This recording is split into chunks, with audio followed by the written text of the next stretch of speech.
नमस्कार दोस्तों। आज मैं आप लोगों के साथ में एक छोटी-सी जानकारी को साझा करना चाहता हूँ।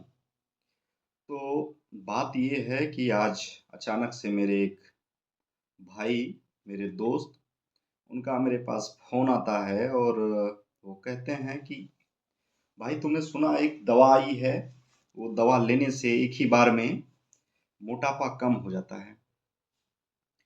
तो मैंने भी इन दिनों देखा बहुत से समाचार पत्रों में, बहुत से यूट्यूब चैनलों पर मैंने देखा है कि एक दवा का बहुत ज़ोर-शोर से प्रचार हो रहा है और इस दवा के बारे में जो जानकारी है पब्लिकली ज़्यादा बड़े लेवल पर हमको तब मिली, जब अचानक से देखा गया कि एक बहुत बड़े फ़िल्म निर्माता हैं, करण जौहर।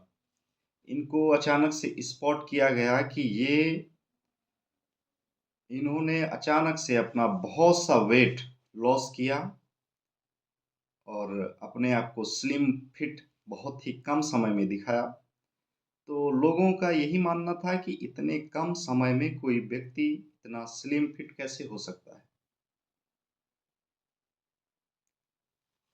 अच्छा, आज से पहले अगर बात किया जाए, ऐसा नहीं है कि मोटापे से किसी को मेडिकली निजात नहीं मिला हो, निजात मिला है। बहुत से लोगों ने कराया है लेकिन वो भी एक लंबा और खर्चीला प्रोसेस है, जिसको लाइपोसक्शन बोलते हैं। तो लाइपोसक्शन के ज़रिए बहुत से लोगों ने अपने शरीर की चर्बी को सक्शन के ज़रिए गलाया है और अपने वज़न को कम किया है। लेकिन अभी हाल-फिलहाल में जो चर्चा है, जिसके रिगार्डिंग मेरे भाई ने मेरे पास फ़ोन किया, वो चर्चा है एक दवा को लेकर के, उस दवा का नाम है ओज़ेम्पिक। तो दवा के बारे में हर कोई जानता है, लगभग-लगभग जो लोग भी समाचार पत्रों से और विभिन्न प्रकार के संवाद माध्यमों को, दूरसंचार माध्यमों को उपयोग करते हैं, उनको जानकारी होगी इसके बारे में। लेकिन प्रश्न ये नहीं है कि ओज़ेम्पिक दवा आई है, मोटापे को कम करती है। प्रश्न ये है कि ये ओज़ेम्पिक दवा क्या हम लोगों के लिए सुरक्षित है? और सुरक्षित है या नहीं है? सबसे बड़ा प्रश्न ये है कि ये काम कैसे करती है? ओज़ेम्पिक दवा को हम लेंगे, क्या करेगी? कैसे हम लोगों के शरीर से जो एक्स्ट्रा फैट्स है, एक्स्ट्रा चर्बी है, उसको कैसे कम करेगी? तो इसी के बारे में हम थोड़ा-सा जानकारी आप लोगों के साथ साझा करने के लिए उपस्थित हुए हैं। बात होती है ओज़ेम्पिक की, तो ओज़ेम्पिक जो दवा है, ये दवा का नाम है, एक प्रकार से कंपनी का नाम है, लेकिन इसका जो मेन साल्ट है, इस दवा में जो साल्ट है, उसका नाम है सेमीग्लूटाइड। और ये जो सेमीग्लूटाइड हार्मोन है एक प्रकार का, ये आखिर इसका काम क्या है? हमारे शरीर में पाया जाने वाला एक हार्मोन जिसका नाम है GLP-1। तो ये जो सेमीग्लूटाइड हार्मोन है, वो GLP-1 हार्मोन का की जगह पर काम करेगा, ठीक है? अब GLP-1 एगोनिस्ट या GLP-1 हार्मोन क्या है? सबसे पहले उसके बारे में जान जाएँगे, तब हम समझ पाएँगे कि आखिर ये जो दवा है, यानी सेमीग्लूटाइड 1 वो काम कैसे करेगी। GLP-1 जिसको बोलते हैं ग्लूकागॉन लाइक पेप्टाइड 1 हार्मोन, ये हार्मोन हमारे शरीर में हमारी आंतों से स्रावित होता है। आंतों की हमारे आंतों में जो छोटी आंत होती है उसकी इलियम इलियम नामक पार्ट, जो इलियम भाग होता है, उसकी एल सेल से ये हार्मोन निकलता है। तो ये हार्मोन, इस हार्मोन का कार्य क्या है ये बताते हैं। ये हार्मोन जब एल सेल से निकलेगा निकलने के बाद में इस सेल का मुख्य काम, इस हार्मोन का मुख्य काम होता है, जो हमारा पेट होता है स्टमक, उसमें जो अग्न्याशय पाया जाता है, अग्न्याशय में लैंगर-हैंस की दीपिकाएँ पाई जाती हैं। लैंगर-हैंस की दीपिकाओं में 3 प्रकार के सेल होंगे, एक अल्फा सेल, एक बीटा सेल और एक गामा सेल। तो जिन लोगों का साइंस बैकग्राउंड रहा होगा 10 तक भी उनको जानकारी होगी कि बीटा सेल से एक हार्मोन स्रावित होता है जिसे इंसुलिन बोलते हैं और इस इंसुलिन का काम होता है जो हमारे शरीर में एक्स्ट्रा ग्लूकोज जो बनता है उस एक्स्ट्रा ग्लूकोज को वापस से ग्लाइकोजन में बदल देना और ग्लाइकोजन में बदल करके इसको हमारे शरीर के विभिन्न भागों तक पहुंचा के उसमें स्टोर करना। और अल्फा सेल का काम होता है ग्लूकागॉन हार्मोन का निर्माण करना। यानी ये क्या करता है, ये दोनों सेल एक दूसरे के प्रतिद्वंदी हैं। अल्फा, बीटा और डेल्टा सेल होते हैं जिसमें से alpha cell glucagon hormone release करता है और ग्लूकागॉन हार्मोन ब्लड में शुगर लेवल को स्पाइक करता है, बढ़ाता है। लेकिन जो बीटा सेल है वो शुगर लेवल को डाउन करता है। इसीलिए जब इंसुलिन की कमी होती है तो हमारे शरीर में शुगर, जिसको डायबिटीज बोलते हैं, डायबिटीज नामक बीमारी हो जाती है, क्योंकि हमारे शरीर में जो ग्लूकोज है उसकी मात्रा बढ़ जाती है। ठीक है, अब बात करते हैं, ये बात जहाँ से शुरू हुई थी, GLP-1 हार्मोन। GLP-1 हार्मोन का काम क्या है? GLP-1 हार्मोन, जिस मैंने बताया कि ये हमारी छोटी आंत की इलियम की एल कोशिकाओं से रिलीज होता है। एल कोशिकाओं से रिलीज होने के बाद में इसका सबसे पहला काम होता है जगाना और सुलाना। ये है सबसे पहले वहाँ से रिलीज होता है। रिलीज होने के बाद में ये हमारी आग्नेयाशय में आता है और वहाँ पे इसका काम होता है, ये जो अल्फा कोशिकाओं से जो ग्लूकागॉन हार्मोन निकलता है उसको ये सुला देता है और इंसुलिन हार्मोन यानी बीटा सेल्स को ये जगा देता है। अर्थात ज़्यादा से ज़्यादा इंसुलिन हार्मोन रिलीज हो और अल्फा सेल से जो ग्लूकागॉन हार्मोन निकलता है उसका सबसे कम स्राव हो, कम से कम स्राव हो। तो इस प्रकार से जब इंसुलिन ज़्यादा होगा यानी एक्स्ट्रा ग्लूकोज ग्लाइकोजन में कन्वर्ट नहीं हो पाएगा, फैट नहीं बढ़ेगी।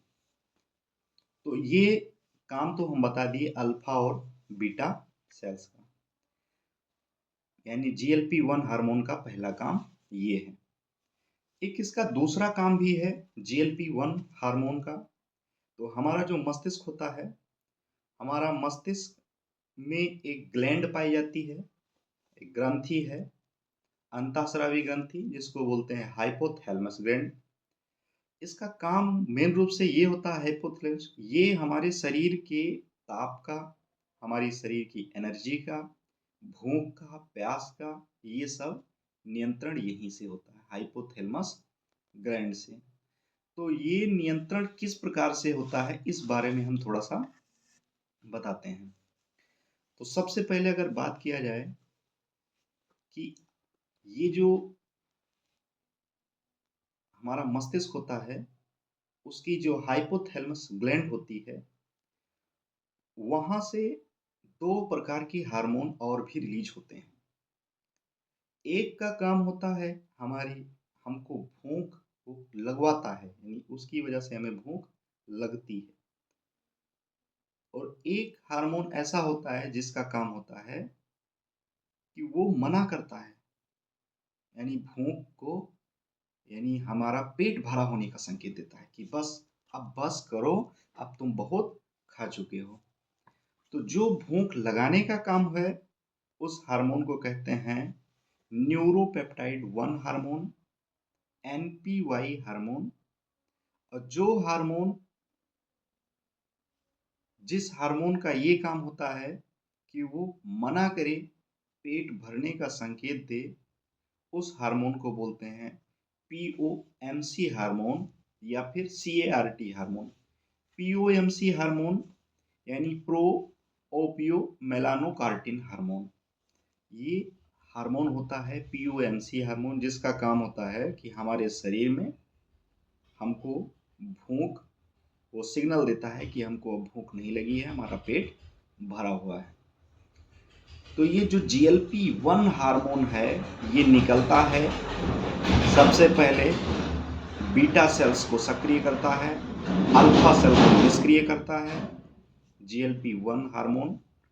और उसके बाद में ये जाता है मस्तिष्क में, हमारे पीओएमसी हार्मोन को सक्रिय करता है और एनपीवाई हार्मोन को निष्क्रिय करता है। पीओएमसी हार्मोन मतलब भूख घटाने वाला, यानी पेट भरा होने का संकेत देने वाला। तो इस प्रकार से ये जो GLP-1 हार्मोन यानी ग्लूकागॉन लाइक पेप्टाइड हार्मोन है, इसका मेन काम यही हो गया कि एक तो इंसुलिन को बनाएगी ढेर सारा, जिससे हमारा सारा का सारा ग्लूकोज एनर्जी में कन्वर्ट होगा, ग्लाइकोजन में कन्वर्ट होगा, एक्स्ट्रा ग्लूकोज, और ब्लड में ग्लूकोज डायरेक्ट नहीं जा पाएगा। और दूसरा इसका काम ये है मुख्य रूप से कि ये हमारे मस्तिष्क में जाएगी और मस्तिष्क में जा कर के ये हमको संकेत देगा बार बार कि अभी पेट भरा है, अभी और नहीं खाना है। तो जब ये दो क्रियाएं एक साथ हो रही होंगी तो नेचुरली वेट क्या होगा कि वेट रिड्यूस होगा, वेट कम होगा। तो ये नेचुरल तरीके से होता है। लेकिन अब समस्या ये आती है कि हमारे ही शरीर में, हमारे ही मस्तिष्क में एक हार्मोन और बनता है, उसका नाम है DPP-4 हार्मोन। DPP-4 हार्मोन का काम ये है कि ये हार्मोन जैसे बनेगा, इस हार्मोन का इकलौता एक ही काम है कि GLP-1 हार्मोन को देखते ही मार दो। ये हार्मोन बनता है और GLP-1 हार्मोन को जैसे देखता है, ग्लाइकोजन लाइक पेप्टाइड हार्मोन को जैसे ही देखता है, वैसे इसको 2 मिनट के अंदर मार देता है। तो जब GLP-1 हार्मोन मर जाता है तो हमारे अंदर इंसुलिन का स्राव भी कम होता है और ऐसे में मोटापा बढ़ने की संभावना ज़्यादा हो जाती है। तो हमारे वैज्ञानिकों ने क्या किया कि ये जो GLP-1 हार्मोन है, उसी तरीके का एक दूसरा हार्मोन बाहर से बनाया, जिसका नाम है सेमीग्लूटाइड हार्मोन। और उस हार्मोन को हमारे शरीर में जब इंजेक्ट किया जाएगा तो उसका काम होगा सेम वैसा ही जैसा काम GLP-1 हार्मोन करता था।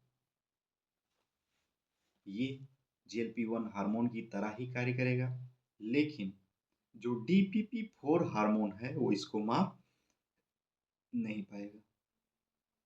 तो जब DPP-4 हार्मोन इसको मार नहीं पाएगा तो हमको इसकी प्रक्रिया स्वरूप ऐसा होगा कि हमारे शरीर में इंसुलिन का उत्पादन ज़्यादा होगा, पहली बात। दूसरी बात कि हमेशा हमको अपने पेट के भरे होने का एहसास होगा। जब पेट भरा रहने का एहसास होगा, हम खाना भी कम खाएँगे और मोटापा नेचुरली कम होगा। तो ये तो हम बता रहे थे कि ओज़ेम्पिक जो दवा है, जिसका इतना हौवा बचा हुआ है, वो कैसे काम करती है। लेकिन प्रश्न ये है कि क्या हमको ये ओज़ेम्पिक दवा लेनी चाहिए या नहीं? तो मैं इसको लेने या ना लेने के पक्ष में नहीं हूँ। इसके बारे में सुझाव अभी नहीं दे सकता हूँ, क्योंकि जब कोई भी दवा मार्केट में आती है, कोई भी दवा निर्माता, वो हमेशा उसके पौष्टिक पक्षों की ही बात करता है। हो सकता है इसके कुछ नकारात्मक पहलू भी हों, कुछ पोस्ट साइड इफ़ेक्ट भी हों, तो अभी जब तक इसको एक बड़े लेवल पर ट्रायल नहीं किया जाता, बहुत से लोगों पर इसके साइड इफ़ेक्ट को नहीं देखा जाता, तब तक हम इसको लेने की सलाह नहीं देते हैं। आप लोग अपनी दिनचर्या, नियमित व्यायाम, खान-पान इत्यादि में सुधार करके अपने मोटापे को, अपने हेल्थ को बेहतर बना सकते हैं और अभी वर्तमान में हम इस दवा को ना लेने की ही सलाह देते हैं। धन्यवाद।